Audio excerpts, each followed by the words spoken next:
So this is a bit of a goofy game that I have for you guys. It's one that I played after getting back, and, well, my ally here, Rat King, it's his second multiplayer game ever. So what had happened was that Hun to Hun, Crippling Depression, and I were sitting in the lobby just sort of hanging out, chatting, catching up, and looking for people to play against, and this guy showed up and he really wanted a game, and oftentimes people with 1, 2, even 20, 30 games, it's hard for them to find people to play with because they'll get kicked out of lobbies for being too new or other things like that. And I didn't really want that to happen, so we switched from looking for a 3v3 to a 2v2, and I decided to ally with Rat King. So he's getting stuff moving, and he did use my somewhat pet favorite Israeli unit, the Merkava 2B. A lot of them, by the way, and we also had some very nice consideration from the Red 4 team because I think they're both playing decks that are a little bit less than usual. So Crippling Depression, I believe, was playing something either 85 or 80. I don't quite remember off the top of my head, but it was definitely not a usual pick. So I'm going into golf, and I'm going to be trying to help my ally here in Alpha, and one thing that's just right away, yes, this is a wheeled opener, Scout 2 AMs from Crippling Depression, but if things had gotten moving earlier from Delta, the tanks would be pretty much up to about here, I believe, and able to provide some fire in. So this was not the worst counter to that sort of rush. It's just that it got on the road a little slowly, and you can see now that the tanks are there and are able to fire. Well, there goes some of the scouts. If they were a bit earlier, might have gotten some of the infantry. Sorry about that. Might have gotten some of the infantry as well before they got in the town, and now is where you need to be a little bit careful because the SPG-9s are not what you're usually going to see there. They're not going to be as effective against tanks as what you usually do see there, and the only reason those Merkavas are having as good of time as they are is because the Red 4 player is literally bringing T-34s as their, I think, heaviest tank other than the Recon T-55. So, meanwhile, over on this side, I'm fighting against mostly Han to Hun here, and it's a bit of a weird thing. I was going for a square push, and I have Ice Shermans, I have the 3D Baz back here, I have a Spike, and all of that is relatively normal, but we're starting to get a bit of a plane train from Crippling Depression, which I gotta say is sort of something that he tends to like to do, and it can be very, very, very effective. Punishing some of these tanks, one of them got taken out, and forcing my ally to retreat, probably with stuff that shouldn't be retreating, and I guess most of the game probably will be spent on looking at how the Alpha Bravo dynamics worked and how that maybe could have gone a little bit better. By the way, I don't usually start off with a 10, but my whole game plan here was be big and scary in the first 2-3 minutes, and then hold golf as long as possible, and try and help out here over on the left. But these infantry in the Zeldas should be, and the Rovite quad stacked, should be split up, probably 2 stacks, and moving through the woods on the right-hand side, because if the Red 4 player gets into this section of woods, it's not impossible to counter it, but it does take a lot of effort. In fact, if you put in that effort, you can often counter it very effectively, so it's not even really the worst thing there, but it just, you need to know how to do it, you need to know that you need to do it, and you need to know that this side of the woods is a bad thing for you to lose, right? So let's think about it. If there's ATGMs here in this section of woods, they can shoot in at the reinforcements to golf. In fact, not only that, but the Red 4 team could even push into this section and start flanking around Hotel, and if you lose your 2-pointer in this, I mean, if you lose both the 1-pointers in this, you're already going to have a hard time. But in addition to allowing Red to countercap in Alpha, they actively can put pressure on Hotel. So this is a lose condition, in my opinion, for our side of the map. And we also did need a bit more anti-air. It looks like those planes have been getting out way too easily. So I brought in a Kurnos 2000, and this guy is a little bit goofy. He actually does have 4 Sparrow missiles. They are semi-active, but they're reasonably effective versus planes. And it also doubled as Seed, so that was really the intention there, and we did take out, I think, an Osa. Meanwhile, my side has not really lasted as long as I expected it to or hoped it would. Square has been taken by the Red 4 player, but I have a Spike here, I have a 3D Baz, I'm just keeping smoke on it. I need to get more numbers down, but I was concerned about Bravo Alpha as well, so these guys were initially called there, then I saw what was happening over in Golf, and just thought to myself, you know what, maybe I should take care of my own backyard first. So that's what we're attempting to do right now. We also have a MAR-290, which is going to be reasonably annoying, hopefully, for the Red 4 player here, and I don't know, just a little bit of recon around the side, Bedouins, Ramreki, War Ramreki. I don't like to play over this town. I know people do. I mean, people will play over this town with so many points, it's ridiculous, and I've always just looked at it as, yeah, I get that you're trying to do like the race to the sea sort of thing, right? Outflank, outflank, outflank, outflank, outflank, but to me it just seems like just fight over the zones, and that's usually what I end up doing. And you know, maybe that's to my own detriment, but that's what I think. So, Lim 6BIS, not a very common pick, again, limited by the era of the Red 4 deck that our opponent has taken here, and I was hoping the Draken would be able to get it. Oftentimes, two of these guys can get it, but one, not going to be very accurate versus planes, not going to have a long range versus planes. It's really an anti-helicopter piece, and it should not be sitting out there in the open as long as it is, but, you know, it needs must and all that. So, we have the 10 here, we have the Shanavs, they do need some resupply, and this game is clearly going in Red 4's favor at the moment. I think that's pretty inarguable, but I was hoping for a cheeky missile here, so the Peten looking at that Moderna and just out of range, and I didn't want to keep chasing because this seems like a great opportunity for Red to be, you know, okay, I'm in the smoke, you know, the Peten can't really reach, can't really see, and then it's going to get hit by something with long anti-helicopter range, so I just pull back and we're saying, okay, you want that Moderna up here, you're going to have to deal with this first, and you're going to have to buy things to deal with it. You're going to have to take time to deal with it. It's going to slow you down, and that's all I really wanted from it. But Crippling Depression is in this section of forest. We've seen a couple things shooting in from it, so that is now definitely a consideration. There has been a pretty nice clear here from Rat King. So his Rovite have moved forward, the Merkava 2B has moved forward. Most of that is just, I don't think, outside of planes, the Merkava 2Bs just kill everything here from Red 4. So it really was a pretty nice pick. I don't know if it was intentional or not when you saw the 80s stack, or if it's just the plane that this guy enjoys, but it definitely was appropriate for the occasion. And in the meantime, here's a push coming in from Honda Hun. He has spread out Mechanizovna, he has a lot of things coming in, and perfectly timed artillery to stun and kill sections of this town that we're defending. But I do have my own reinforcements. I have a couple of Zeldas, which, believe it or not, will kill Mechanizovna in the open, and we are drawing fire as well. I was really hoping the Bedouins would be able to make the town, but it doesn't quite look like it. And my 3D Baz, this thing kills the Moderna in a head-to-head every single time, twice on Sundays. So he's just, you know, he's sitting a little bit farther back than he probably wants to, out of effective range. This is what I was talking about, ATGM killing my reinforcements. If that was a tank, that would have been really expensive. And I'm kind of lucky, frankly, that it wasn't. It was just Zelda and Rovai. There was not really much intention there. It was just sort of what it happened to be. And we have to clear that out. So I'm talking in chat at the moment with my ally, just saying, hey, you know, we need to handle this. We need to get over here. We need to do something about that. And the rest of my reinforcements are now coming down the right side path instead of the left. So I'm calling them into right here and then moving down and forward from there. But we do take a bit of a wall up. There was an ATGM, I think, not from the Moderna, although we did take also a tank shell. And my 3D Baz is very unhappy about what's going on at the moment. So we are just going to be retreating. We have more smoke coming in, blocking all that stuff off. A nice Ayit from Rat King, but loitering too long, and it's going to get killed because it loitered too long. When you have these planes coming in on strike missions, even if they're seed planes, call them in relatively to safe locations, right? Don't dive your opponent's anti-air net, and then get out, because there's no need to stay there longer than you have to. So the Peten using a couple of Hellfires on that Moderna, hoping for a kill, down to 1 strength, the last missile just out of range there, and the Moderna gets away, but at least, oh, one more missile? There it is. So I actually had counted that out. I figured it was not going to be a kill, and then I thought, okay, well, let's just dive it, but you can see it wasn't for free. So just like I said earlier, I was keeping him out of anti-air range, because there are lots of spat bulbs, things like that, from Honda Hun.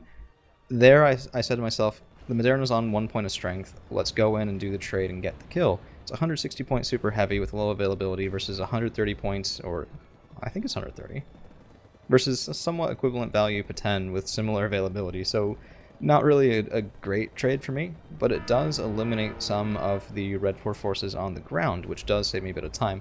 Shermans, meanwhile, will absolutely decimate infantry and IFVs in the open, and my 3D Baz just backing up, making sure to stay a bit safer. Here's what I meant about the Kernos doubling as an ASF.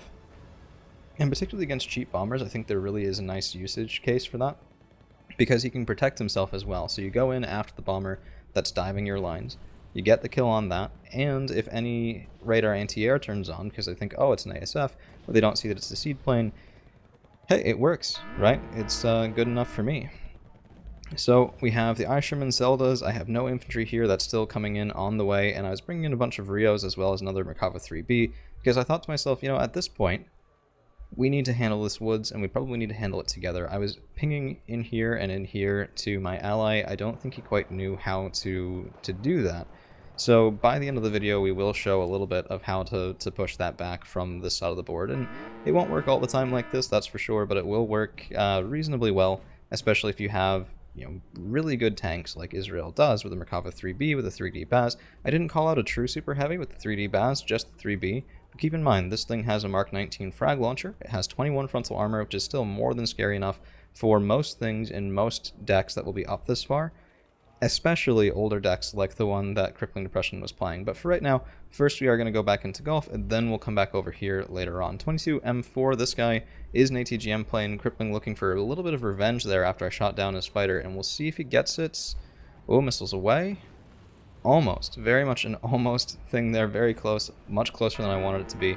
I think he just barely lost line of sight. We do get the plane, but yeah, that was a little risky. I was sitting there going, oh shoot. Because by the time you see that plane already up here, your smoke's not going to make it in time. It's the thing about smoke micro, it has to be preemptive, otherwise you're not going to get enough cover. And if you don't get enough cover, that's a dead tank, it's a dead huge investment, and that's not really a fun time. This is something too I really liked from Han to Hun, that Plummen just nailing everything in this side. Because it's stunned, it's worried, it's damaged, ATGM punishing me for being a little out of the smoke, a little out of the trees. There goes my super heavy 3D Baz. I didn't even see it happen in the game because I was looking over here, right? Here's a big push coming in from Crippling Depression, and if we don't stop this, we just lose this whole side, and everything is gone. So just so much pressure from both the Red 4 players this entire game, and I do like that. I think that if you can, play on the side of some newer people. If it's a loss, it's a loss. It's alright. But then if you're doing that and your opponents don't pull any punches, or pull only a few punches like with deck selection but not with actual intensity, I think that's a good thing, because people aren't going to pull punches usually, so why get them used to that, right? You can treat them with kid gloves, or you can just say, hey, here's a little bit of a handicap, now let's have a good game. And I really think Crippling did an amazing job of that, just giving a bit of a handicap with the deck, but then still applying pressure just like he would playing anyone else. So we have another Moderna, and this is a problem. The 3D Baz is gone, and that Moderna is big and bad and scary enough to kill my 3B. So 21 frontal armor, 20 AP, and the Moderna, I don't quite remember the top of my mind. Ooh, Kurnos looking for it. I don't think the Kurnos got it. That was a bit of a wasted dive there. And the fact that we almost got out made me very happy, but a missile right there at the end, and apologies if there is background noise. It's a new microphone. I'm not sure how much it picks up of the road sound, but yeah, we'll see. I would have been pretty happy with that kill. I don't think we actually got it. If we take a look... Ooh, there is a dead Moderna there. I'm curious. Yeah, no, nowhere close. Didn't even scratch the paint. Yeah, well. I should have probably just turned in evac, but, Alright, so there's a Nimrod, and I do like using this thing. It'll take people by surprise. 2975 meter range is really good, but what's really amazing about it is the 70% accuracy, 60 stabilizer, so it can file removing pretty good, and that missile, look at how quick that is. That is higher than normal ATGM speed, and because of that it lands faster and reloads with less overall time, and can shoot again with another really fast missile. So 2 lightning quick missiles take down the Moderna that the Kurnos missed, and for only about 80 points, instead of way more than that. So I really like the Yasser Nimrod. I think it's one of the unicorns that's often maybe even a little bit overlooked from Israel, because everyone talks about the Baten, right? And the Baten can really just destroy everything in its path. But the Nimrod is like a scalpel by comparison. You only have 4 missiles, but you really can just demolish everything. And there's another Moderna, and I still have 2 missiles left. If I can catch the Moderna with that, then there we go. So, I think it's a phenomenal tool. Crippling Depression is into alpha now. There has been tick going on for a while, up to 102 to R4, but I don't think that's really going to be what is decisive here. I think we've already probably lost enough board position. Red could get more tick whenever they want. Down goes another super heavy, and I really have been enjoying the Yasser Nimrod. I think it's something that's, unfortunately, to my detriment, if people play against me with it, they'll probably expect it. But, I don't know, I really enjoy this. We had a match, I think, a couple of weeks ago, where 2 of these guys took down 320-point tanks in the blink of an eye, and it was just amazing. And then, you pull them back, you resupply them, and there you go, right? Keep in mind, too, it's also 10 strength, so anti-air that hits it, if it's a Spag, it has to do a lot of damage to it. If it's a missile, maybe there are some 5 HE missiles, but usually it's going to take 3 hits to kill it, which means 3 hits, not just 3 shots. So sometimes it'll take about 4 or 5 missiles with the lower accuracy ones to do it. Now, I don't recommend flying into that. You will, of course, still get stunned. You will, of course, still Probably die even with 1 or 2 hits anyway, just because it guarantees that the third is on its way unless you're retreating out already, but it does give you a little bit of extra breathing room, and here's what I was talking about earlier. Merkava 3Bs drew back entirely from Golf. I said, okay, well, that's fine. We've lost Golf. That's okay. Let's just go send a message over in Bravo, because keep in mind, the 2Bs here have been doing amazingly for most of the game, so I thought to myself, let's take 3Bs. They're way bigger, way badder, and I'm pretty sure that they can 1 or 2 shot pretty much everything in here. And we're going to kill some T-55s, we're going to kill some Scots, we got all that stuff, and then I just have Rovite and Zeldas coming in, and this is what I meant about how to approach this section. Now, I don't have Recon, because I am a dum-dum, and I didn't bring any Recon, but even just with the Rovite and Zeldas moving forward, when the Commandosi opened up, they got spotted, and now Zeldas, Merkavas, all this stuff shooting in, they're going to have a really bad day at cost. It's very nice. Also should have already had a Draken up here, because people will take helicopters and send them down to this side of Alpha and then shoot in, and that's, you know, not exactly pleasant, shall we say. Plus the Kronos was a bit of a throw, but you can never play perfectly, or any, well, you know. We are defending on this side. It should be fine for right now. A couple of Rios got stolen. That kind of was a bit goofy, but this pushback is at least going well.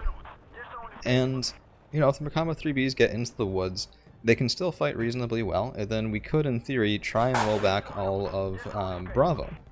But I think instead this is... Yeah, I mean, we still have a bit of time left. I didn't really remember that happening during the game. We pretty much said, okay, I think it's probably been decided by now, but at least let's play jeez, tongue-tied. At least let's play around for a little bit longer and just see how this goes, because, yeah, we're having fun. Sappers East Stromovi, by the way, Shock, 10 Strength. I've always wanted to try these guys out, so Crippling, if you watch this, or if other guys have used this unit before, they're so expensive for Flamethrower Infantry, but I really wonder, does that Shock make a big difference or not? Because if it does, I'm definitely willing to give those guys a try. I just... Yeah, I rarely play things with Poland other than Baltic Moto, and Baltic Moto really I don't think has space for it, because you have so many other ways of dealing with that sort of thing, and your main problem isn't infantry usually, it's enemy heavy tanks, so that's sort of what the deck weakness is, and that's sort of what you have to design the deck around. I'm not sure it has space for Sappers Stromovi, and right here we see the weakness of them too, potentially, because they can't handle Zeldas. And, I mean, if they can't handle Zeldas, they can't handle Merkava 3Bs, that's for darn sure. So this guy's going to go forward, and he could just run through as many Sappersies as the Red 4 player cared to throw at them. So, and quickly too, look at that. So I don't know, are they worth it? Do they get a lot of value? Or is it more of a, sometimes maybe they'll pay off, but not all that often? Because, I don't know, I'm always down for trying new things. I enjoy sending in some odd decks, which I hope you guys will see with the tourney games. By the way, there are going to be some tourney games posted between me and Honda Hun. It should be the finals of the Bootcamp Rookie tourney, so both he and I made it to it. It was really nice to see both of us getting in there, because we play decently often, and I don't know, on the one hand, nobody on the channel has seen 1v1s between me and Han, because we don't do them. So this will be the first time we have ever played against each other one-on-one, in a sort of, not ranked necessarily, because we do know the decks that the other person is bringing, we know the map in advance, things like that, but it is a tournament format. It's definitely not just a public lobby for the 1v1s, and a little bit of bum luck there, by the way. Double Shinov 2, firing twice, 4 missiles, you should expect to kill more often than not, but sometimes planes do get away. So I hope you guys enjoy the upcoming tourney games, and, well, it was quite a lot, shall we say. Best of 5, so there's a lot of content there. I'm looking for, I think Quicksilver said he wanted to do some commentary with me on it, and I've also extended the invitation to Han as well, like I've done for all the tourney games for the rookie tourney so far. It's just, you know, we played. If there's anything you want to say about it, or if you want to be on the recording at all, I'm always all ears. So at this point, we have resecured Alpha, we have lost Golf, and there's a +1 tick for Red, so they could make +2 at any time with Bravo, at which point, it's not like we couldn't countercap that now. We do actually have a decent ability to hold up here for Bravo. There's a 3B on either end, just saying no to anything that goes up on either side of Bravo, and we could just send in a bunch more Rovite, try and move through here. Instead, I'm kind of splitting my attention back to Golf. We have the Mar 290 shooting in again, Safa-E loading back up, and my worry now is that as hard as we hit Crippling over on this side, Honda Hun has just been building up and building up and building up most of the game. And yeah, we took out a couple of super heavies, but I still would venture to say that he's gotten the better of me on that side, particularly with the 3D Baz kill, which does not only even things out, but it's actually more expensive than the T72 M2 Moderna, so there was even a bit more benefit to him for that kill than there was to me for any one of the individual Moderna kills. It's just something to keep in mind. We can see Spatbov's moving, we can see all that support, and it's just going to be inching up, right? So he probably has recon, anti-air, anti-tank, all in here, and pushing back into golf. I don't know, you give someone 7, 8, 9 minutes of just defending, and they're going to be ready for you to try and counter push. It's like almost World War I trench warfare kind of stuff. Like, you give someone enough time to dig in, they're gonna usually do all right. So I have some Shaitet, some Bedouins, and the Shaitet are a weird pick for this. It's just sort of what I had. I brought them originally to defend Hotel, and now it's just sort of what was there, right? But they're moving forward. That's on purpose. I want to clear out some infantry. There's Potobranki 90 there, which would have definitely gotten the better of any sort of tank that came in here blind. Barak 2 did get a very nice kill on the enemy ASF, and I was pretty happy with that. I think, ooh, no, I just missed it. The Barak 2s have short range, higher accuracy, I think anyway. I think they're shorter range. Are they 7,000 meters? Anyway, I always remember they're a little bit unique, and they tend to work out decently well for me. It's just, can you get them to actually shoot first, which is really the main problem. Now, I don't know what this is. Let's take a look here. It looks reasonably heavy. Yeah, that actually might be, yeah, that's an M91A Vihor. And my Baten's immediately looking for it, Barak immediately looking for it, missiles away, one hit, no kill, and no kill there too. So, surviving on one strength. The Barak has been doing that for me a little bit lately, but we do luckily get him with the Baten. Now, this was just a charge. I just said, okay, fine, handle it, go in, get that guy, because, yeah, 130 points, I thought that was right.